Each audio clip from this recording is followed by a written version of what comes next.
and we are live. No errors, and they missed our fun banter from before, but whatever. We can Oh now. boy. Okay. So, Daud, are you from around like Massachusetts? I have lived in Massachusetts for a decade now, so I've been here for a while. But well, I'll save my backstory of where I grew up True, true. I'm for jumping the into yeah. it. But I've I moved from Ohio, so Oh, wow. That's funny. Everyone else is doing the opposite. Everyone else is like going to Ohio now for the past few years. well, I don't know. I've always been drawn to the Boston area, so I moved out there as soon as I got the chance. Oh, that's awesome. I love that. I feel like you just have to do it. I'm actually going to be moving to Florida soon, and I'm just Okay. yeah. I mean, not permanently. It's not someplace I think I want to be forever, but I've always wanted to be someplace like sunny in summertime and like out in Ohio, a little cheaper. I got plenty of sun in my childhood. Not in Ohio, but I actually spent more of my childhood in Saudi Arabia. Oh, wow. So I don't need any more sun. You've had enough, I'm sure. That's so interesting. How long did you live there? I guess it was like 16 years.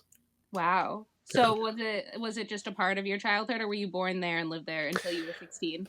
So I was born in the US, but I was 4 years old when we moved to Saudi Arabia. Oh, wow. So I lived there until high school. That's wild. Do you feel like it was a good experience? Do you feel like, I don't know what I'm trying to ask, it's just like getting overall, like seeing different cultures and being able to like travel at a young age? Do you feel like that was Yeah, it's a big part of well, the term that I came across that I learned what this is called is a third culture kid. mm, Um, so I was my mother's American, and my father's Saudi. He was studying abroad, getting his master's degree when my parents met, and then they took me when I was 4 and over to Saudi Arabia. So I already spoke English as my first language, and I had grown up partially or a few years in America. Then I got a big culture shift as I went to Saudi Arabia and mm, grew up around my father's culture. But I went to English speaking schools there. So I uh, felt most of the time there like I was an American in Saudi Arabia. But then every summer we came back to the US and I felt the differences that I wasn't growing up with the same TV as everybody else and things like that. So I felt like a Saudi when I was in America and an American when I was in Saudi Arabia. So that's crazy. that's, yeah. Yeah, just not really like fully aligning with either one. Just like, but that's kind of the best people are kind of an eclectic group of like all of their experiences. I feel like that adds so much. And everybody I grew up around was in a similar situation. Those English speaking schools that I went to in Saudi Arabia, they all were multinational, international people. So I got to meet a lot of interesting people growing up, a lot of diversity in the people I was exposed to. That's so cool. That's fascinating to me. I want to go just as many places as possible, but I like to have a living experience and not a vacation experience, you know? Mm, So it's a totally different life when you're going as a tourist as opposed to when you're actually like trying to survive somewhere. yeah. My brother and I both grew up like this, but I since have not done much traveling actually since college. Mostly money, to be frank, Yeah. has prevented me from doing much travel. But he, on the other hand, is jet setting all over the globe. Oh, Travels all wow. the time. That's incredible. That's the life, huh? Yeah, I know. I Yeah. find I have to do like workaway programs or like just different programs that kind of put you places, but usually I'm still doing work. So that Mhm. gets there's you gotta find tricks to get out there sometimes. But Yeah. no, that's cool. I think it's so cool that you have that perspective. Yeah, it does. I mean, that's what I like to explore. And tabletop games, a lot of the time is the cultural experiences of visiting different fantasy environments and places like that. that immersion experience. We use the same word in Yeah. tabletop. We use the word immersion. You talk about that when you're talking about cultural experiences as well. Yeah, it's cool. You just have almost more of a wide variety because you can kind of cross things and create all these different like fanatical worlds that take inspiration from all the places, Hmm. all the things, all the feelings. All right, I'm spoiling your backstory way too much. So we'll That's go all ahead right. and get into it. I'll do our little intro here.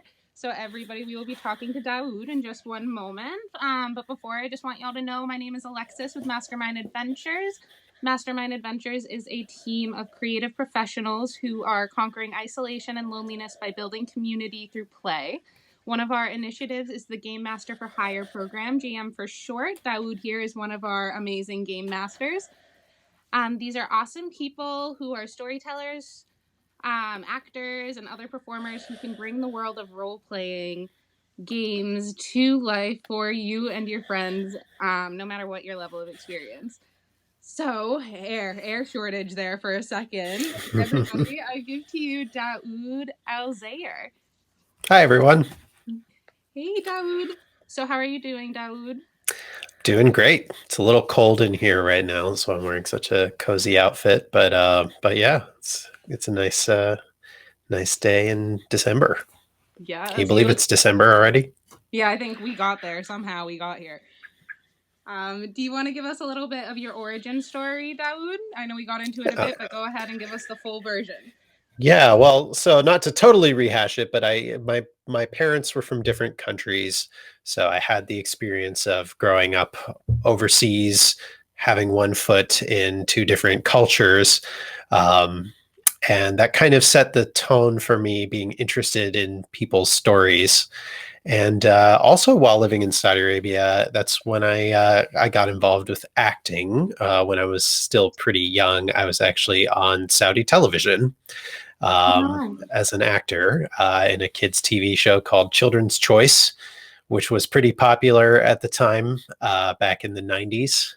It was popular in Saudi Arabia, especially because in those days, in the early 90s, there were basically only two channels you could watch on TV in Saudi Arabia. So, Wow. uh, You're a so there 90s wasn't so TV much. star. I guess you could say that. Yeah, yeah. I used to get recognized in public, and it was yeah. It's in my blood too, I should say. Actually, my dad was also though he was professionally through most of my life, he was primarily a art professor. So arts are all around me. My mother's also an art teacher. Uh, but my dad was also formerly in his younger years a bit of a Arabic soap opera actor. So Oh. yeah. So Did he like did he get like really dramatic around the household? Did he take that? uh, I mean, we're all pretty dramatic, so it didn't seem strange to me. Good. Yeah. But yeah, so I got interested in acting and performing. I did my formal education in music performance as a singer. I sing opera. Um, but then I also got into another interesting field, which was working in museums as a historical character interpreter. So it's actually role playing historical characters as an educational exercise. Wow. Um, yeah, and it was unscripted, uh, improvisatory kind of things, but I had to know all the information so that I could improvise with accurate information. Uh, but it was while I was in the middle of doing that that I first got into playing role playing games. Officially, there had always been an interest. I have already outed myself as growing up in the 90s, so some people will know that those were satanic panic times when some people were a little bit nervous about what they were hearing on the news about D&D. So my parents were a little skeptical, but I was always very interested in it, and I got into Warhammer a little bit as when I was younger, and I played some dungeon delving board games like Hero Quest and Warhammer Quest and a bunch of others.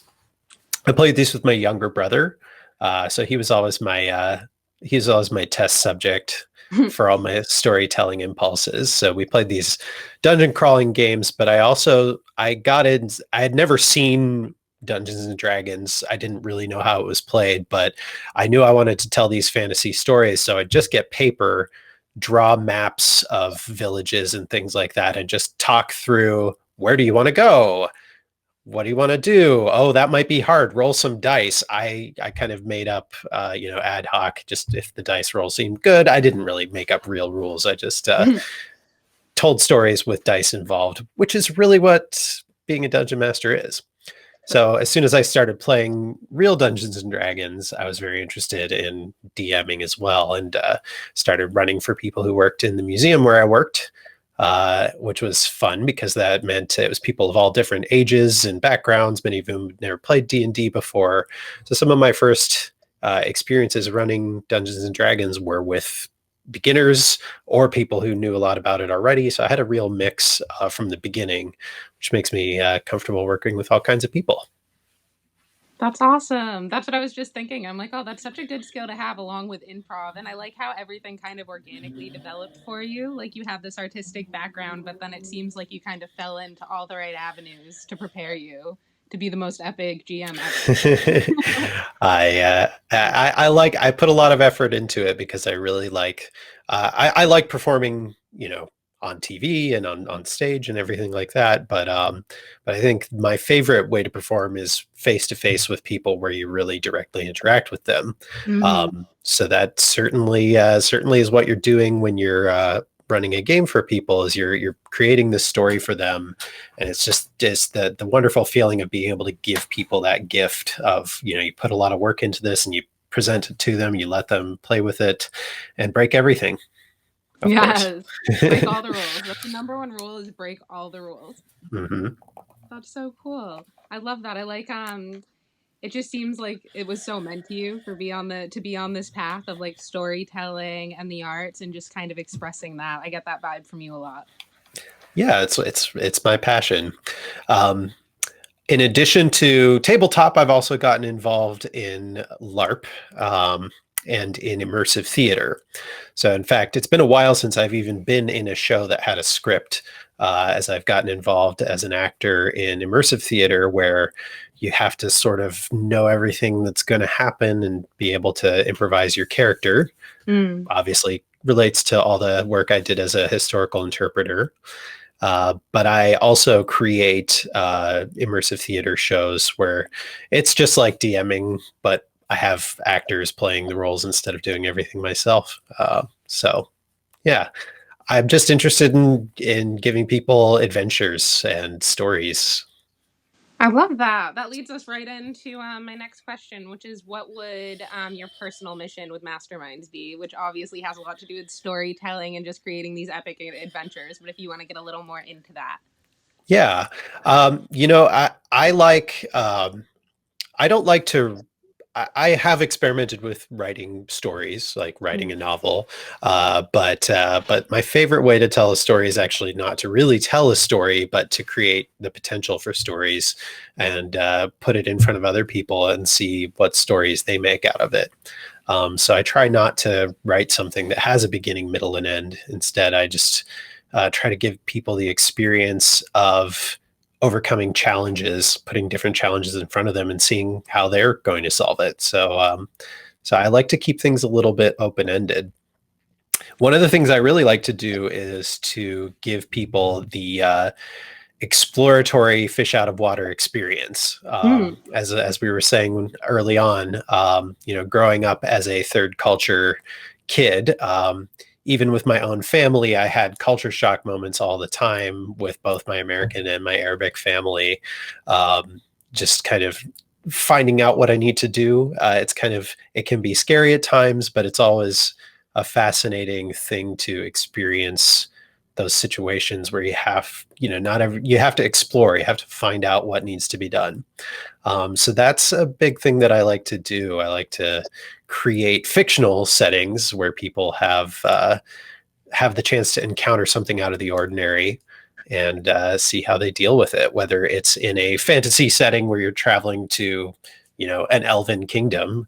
There's unlimited potential for alienness when you're dealing with actual aliens. But I also carry that over into other genres.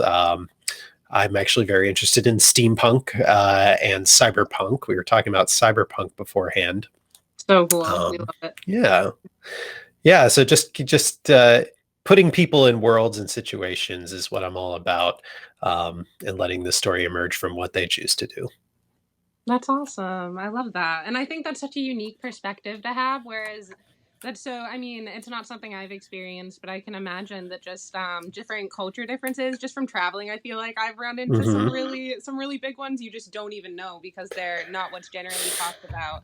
Right. And yeah, so I feel like you could provide the opportunity to kind of find some challenges that people wouldn't even know they might encounter. Yeah.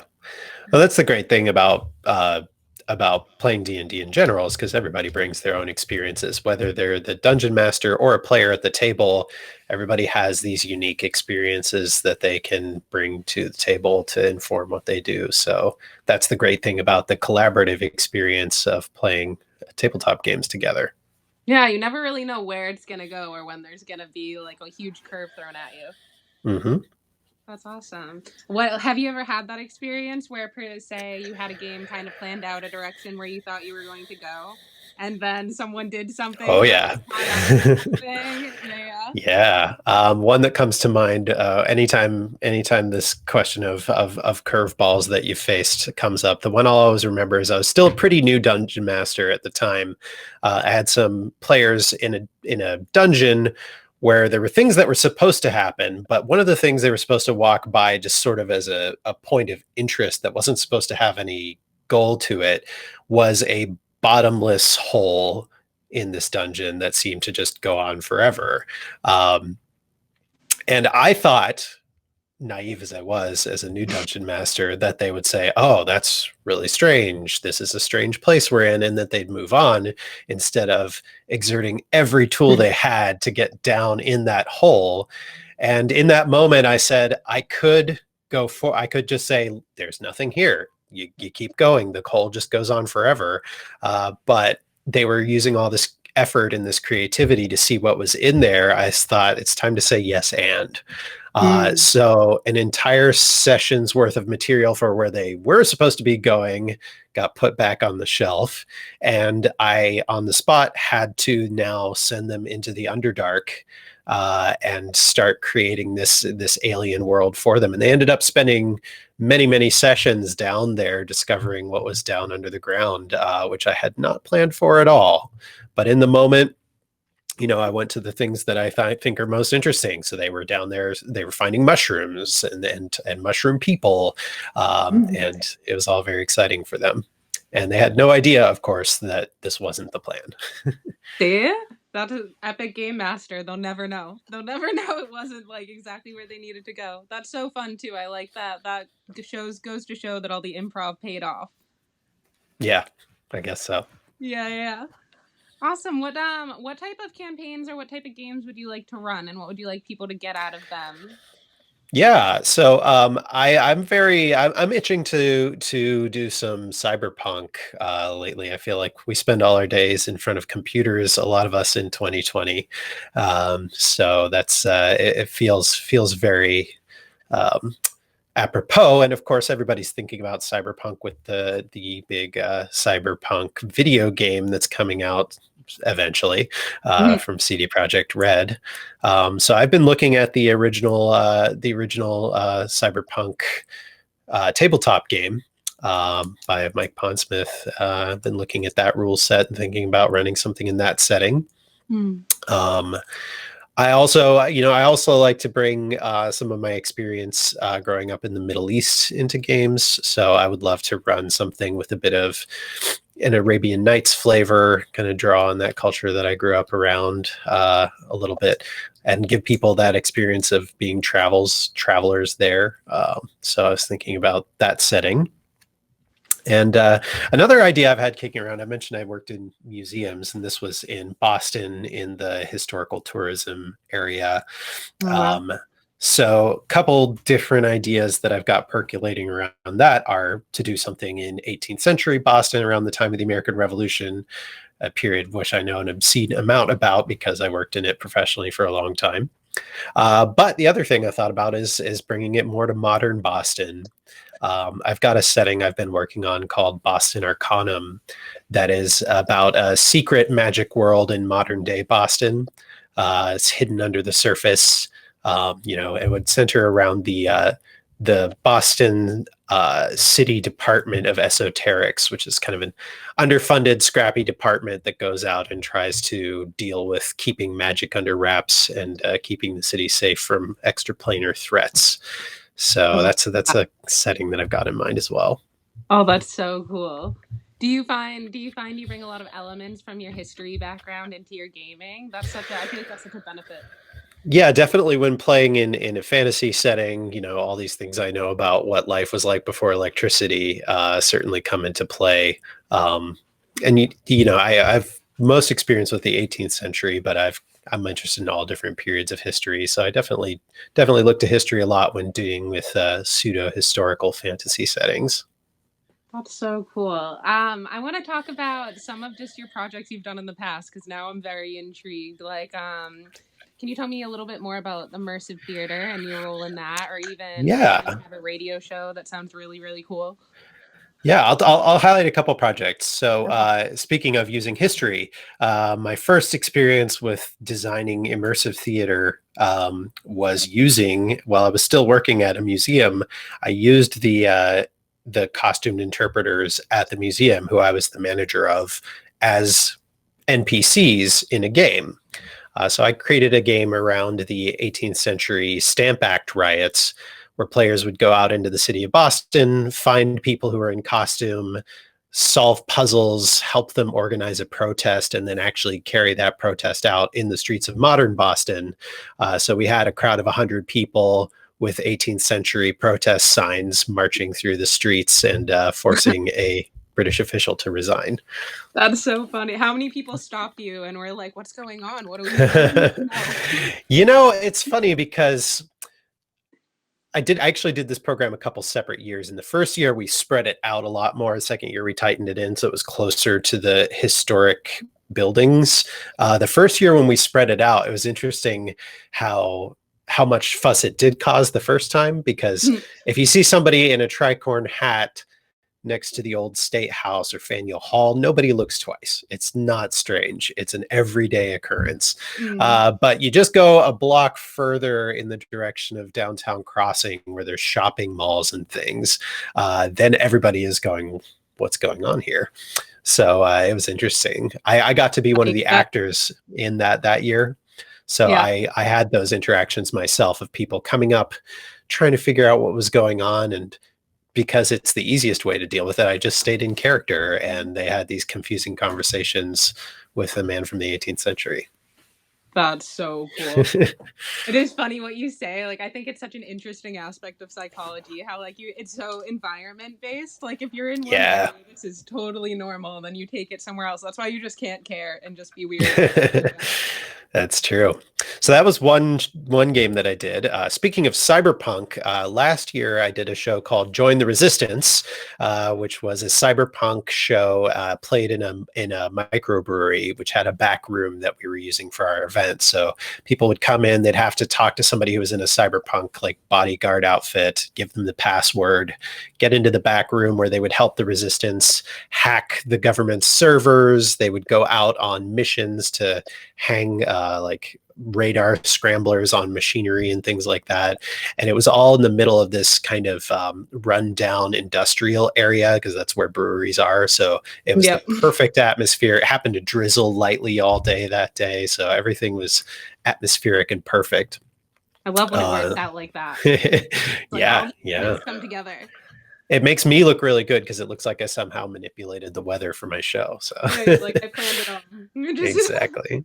that's awesome. Yeah. And then speaking of radio shows, I'm currently in a Friends show. So I wasn't the designer of this one, but I'm one of the actors in a show called Club Drosselmeyer, which is Ooh, a nice name. 1940s World War II spin on the Nutcracker.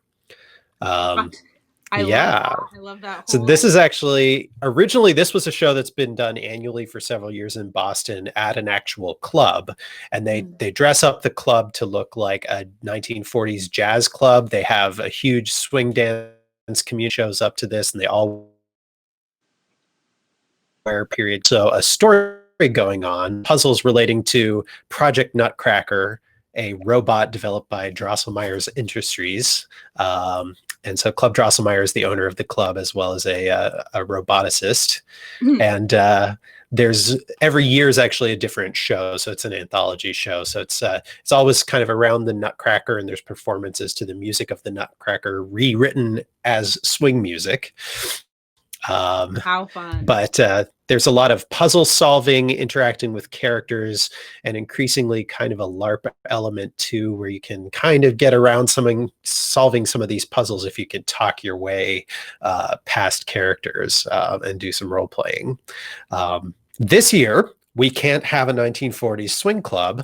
So the ingenious director of this show has actually reconfigured the Drosselmeyer universe to be a radio show now, where you will order a box that comes in the mail, and you get all these props that relate to puzzles, and you listen to a radio show. It's not actually on the radio.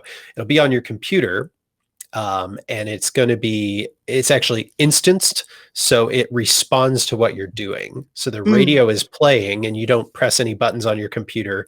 The director is very keen on getting people off their screens a little bit. So you call characters on the phone. Wow. And that's how you That's a get unique puzzles. idea.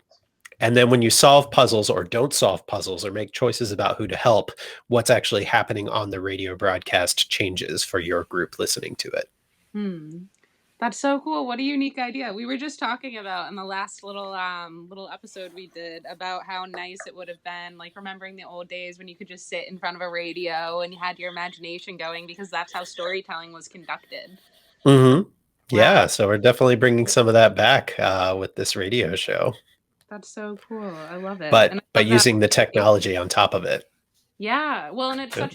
such a good way to continue that project, and to kind of, this pandemic has tested our creativity and different ways we're going to continue our projects. And I think that is just brilliant.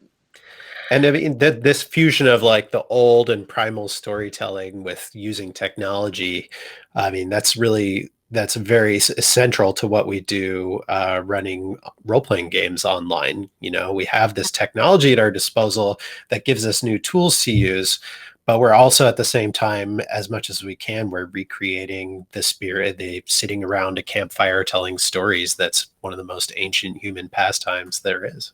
Yeah, probably the most. I really feel like human culture is storytelling. There's not much that kind of Mm-hmm. binds everybody together, but that's one of those things that it's just through time, through cultures, through everything we've had stories. It's such a part of us, and it's so influential. It's so a part of who we're being. I think there's not the amount of awareness there should be for how much stories influence us in our daily lives. Mm-hmm. Yeah. Yeah, and like acting them out and playing, it's just like exploring those parts of yourself and getting to maybe have experiences you wouldn't have in your daily life. Yeah, absolutely. And you can learn so much without taking the risk of going out and fighting real orcs. Yeah, you You don't can want to do learn. that. If you can find them, you definitely don't want to fight them. Let's say. That's so cool. Do you have anything else you want to share? Anything else you want to add, just in general, about yourself or about yourself as a game master, your experiences? I don't know. I feel like we've covered quite a bit. Yeah. Yeah. You have such a cool backstory, and I think it's so fun. It's like such a gift to have all those different elements of storytelling in your life. I feel like you've seen it from so many different angles. Mm. Yeah. But of course, the best part is getting to share it with other people. Yeah. Yeah, I can. It's almost like a duty, right? Like when you have like that natural creative inclination, it's like how can you not want to share it with everybody around? Yeah, I know no other way to be. Yeah, I So agree. That's awesome. That's so cool. Awesome. Well, Daud, how can people connect with you or find you or watch you? So a lot of my online presence is actually through the company that I made to do online sorry, to do my immersive theater projects. So that company is Curious Experience Design. You can find us on Facebook. That is my Instagram handle is also Curious Experience Design. The website is curiousxp.com. So you can find me there, and it links to everything else. That's awesome. And do you do anything like Twitter, Facebook, Twitch streams, or is that just like going to be your main platform for now? Yes, this mastermind is going to be my main platform for running D&D for people. Yeah. Awesome. All right, and you can find Daud and connect with him through masterminds at mastermindadventures.com, and you'll be able to learn more about him there, how you can connect, and start playing some epic games real soon. All right. Yay! Thank you so much, Daud. I had so much fun talking to you. I think it's just like everyone in this team brings such different elements to and experiences and ways they like to run games, and I think you definitely have something. You have something that's going to offer something unique. I can't wait to share it with others. Yeah, me either. That's going to be awesome. All right, everybody, thank you so much for watching. We're going to be doing these Get to Know Our GM live videos every Tuesday and Thursday. Until then, I hope you have enjoyed our conversation with Daud Alzayer today. And thank you so much for being on, Daud. And thank you so much for just being an epic game master. Thanks for having me. Thank you. All right, bye, everybody. See you next week.